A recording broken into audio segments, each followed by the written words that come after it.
Hello friends, I'm Phoebe. Welcome to my music discovery journey where I check out all the music I've missed out on over the years and share my great finds with you.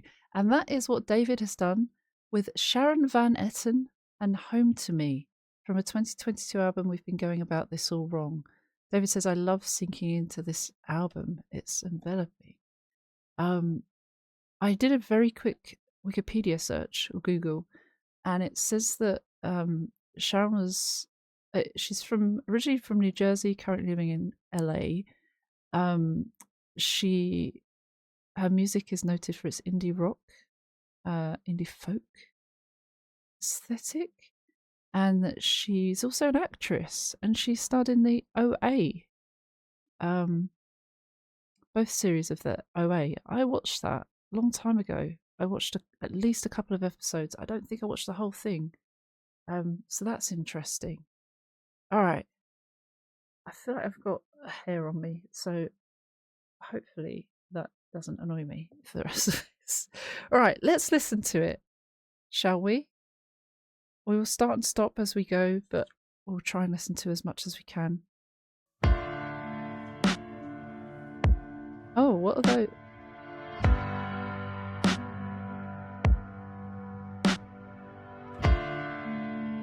This is nice. It feels familiar, but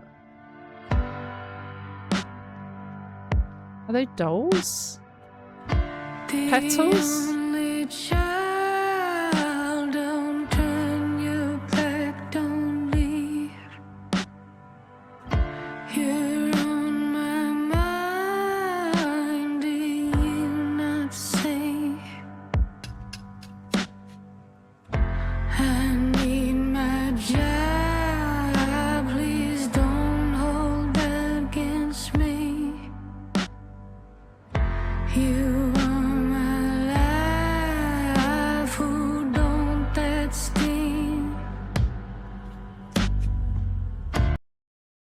So, it's a really nice vibe. The sound is a nice beat.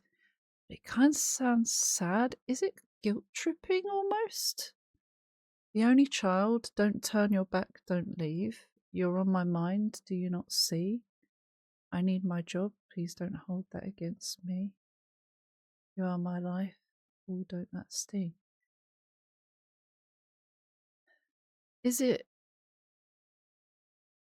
Is it someone living with them, like the mum or dad that doesn't want them to leave home? Are those petals falling? I thought they were like miniature dolls or something. I don't know, that seemed like a head up there, but it looks more like petals or something. Don't that sting?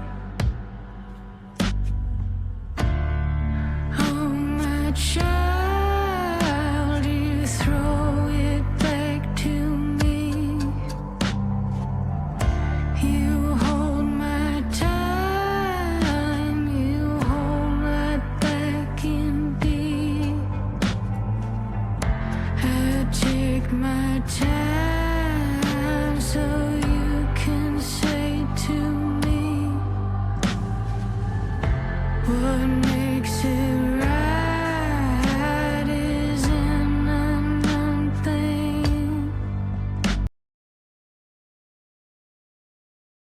What does it all mean?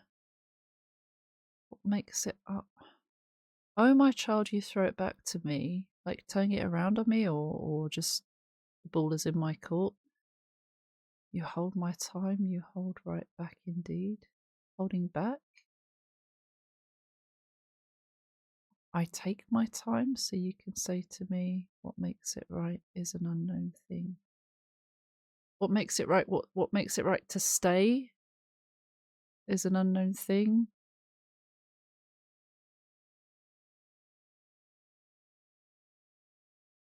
What do you think?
doesn't it sound so beautiful? The music is like really ethereal. Her voice is very pretty.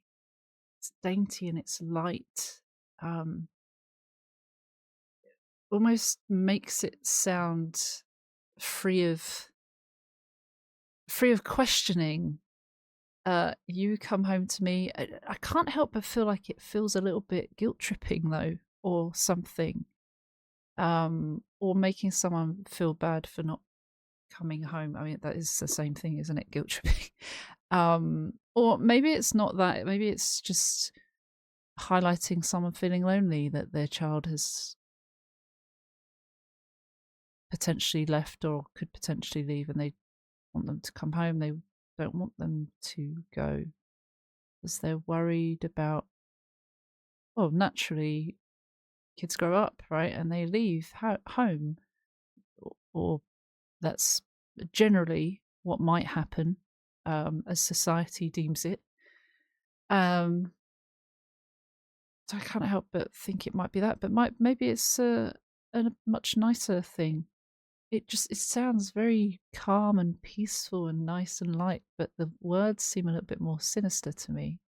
I might have got it wrong, but it's really nice to listen to. So let's listen to more.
So dreamlike.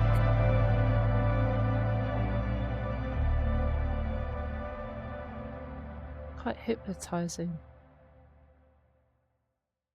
It was over so quickly. I want to know what that's about.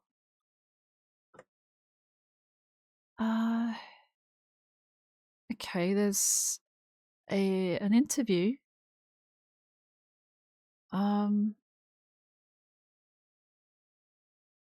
We found a haven, says Sharon Van Etten, cleaning her family's kitchen after a chaotic morning.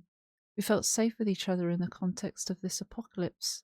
I said to myself, even though the outside world is burning, I have my unit, and they're beautiful and wonderful. And when I thought about that, I felt all right. Oh, stop it. As she scrubs away layers of breakfast residue, hours after dropping off her 5-year-old son at school, the songwriter breaks down a busy day's agenda, including a plan to make a pre-tour packing checklist. She sounds tired, punctuate her greetings with deep sighs, but she always sounds cheerful, enjoying the simplicity of everyday life before being swept up yet again by her work. All the outside factors that created that apocalyptic atmosphere, COVID-19, racial and political injustice, yes. Environmental destruction, yes.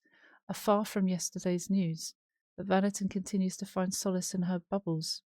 Both her family, her partner, and their son, and the tight-knit community of musicians who helped craft her sixth LP. We've been going about this all wrong.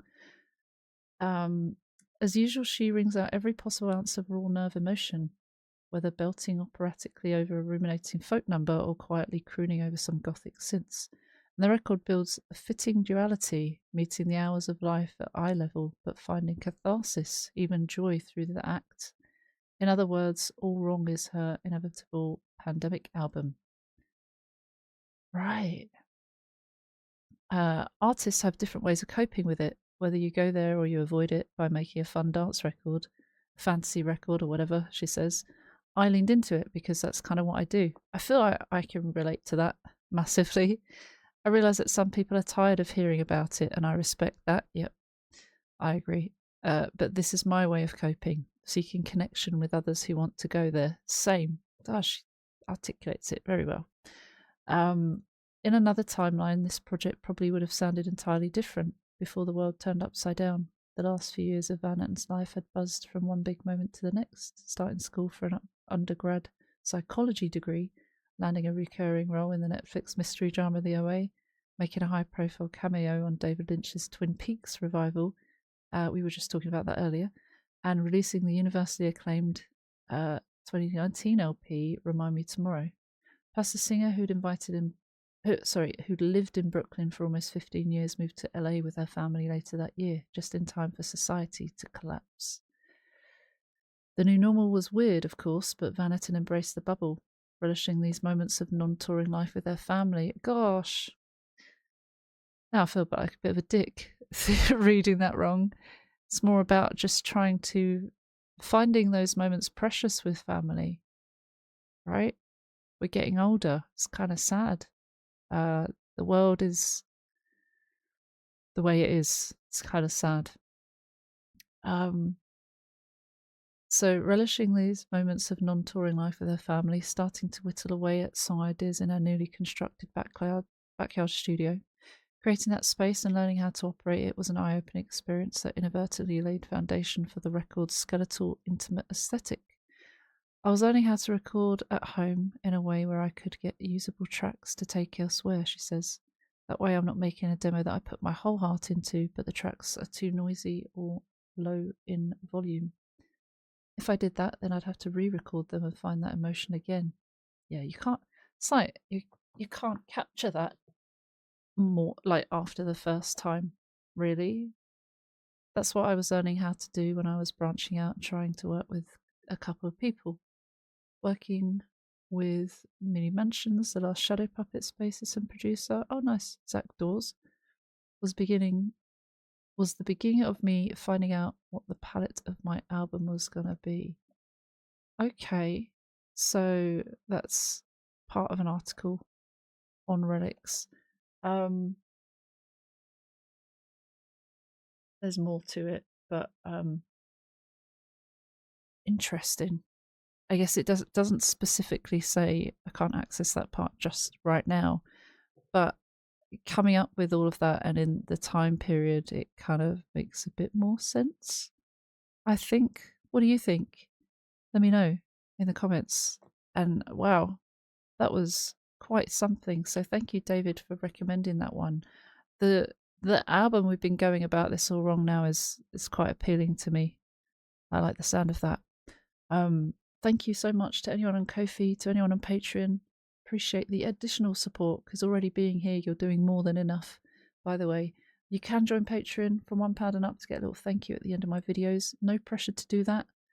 I really appreciate anything anyone can do. Please like and subscribe, comment if you can. No pressure. Again, you can do whatever you like.